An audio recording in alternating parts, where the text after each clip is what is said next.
എൻ്റെ കൊച്ചു സന്തോഷത്തിലേക്ക് എല്ലാവർക്കും സ്വാഗതം. ഇന്ന് ഞാനൊരു ചൗ നിങ്ങളെ നാട്ടിലൊക്കെ എന്ത് പറയുന്ന അറിഞ്ഞുകൂടാ.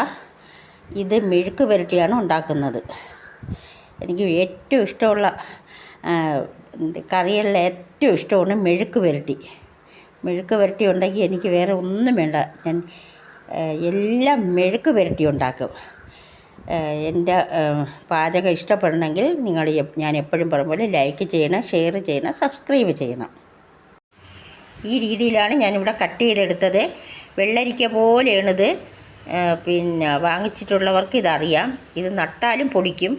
പിന്നെ ഇതൊരു ചൗ, ഒരു സവാള നീളത്തിനരിഞ്ഞത്, ഒരു മണമുള്ള മുളക്, ഒരു 2 പച്ചമുളക്, ഇത്രയും കൂടെ ഞാൻ കട്ട് ചെയ്ത് വെച്ചിട്ടുണ്ട്. ഇനി നമുക്കൊരു ചട്ടി അടുപ്പത്ത് വെച്ച് വെളിച്ചെണ്ണ ഒഴിച്ചു കൊടുക്കാം.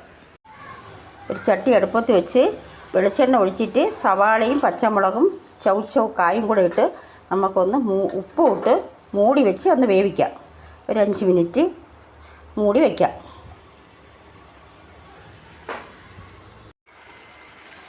നമുക്കൊന്ന് ഇളക്കി കൊടുക്കാം. ഇത് വെള്ളമാണ്, കണ്ട, കുമിള് പോലെ വാടുമ്പം വെള്ളമാണ്.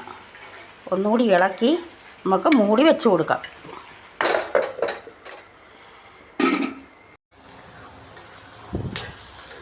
ചൗ മെഴുക്ക് പുരട്ടി ഇവിടെ റെഡിയായി.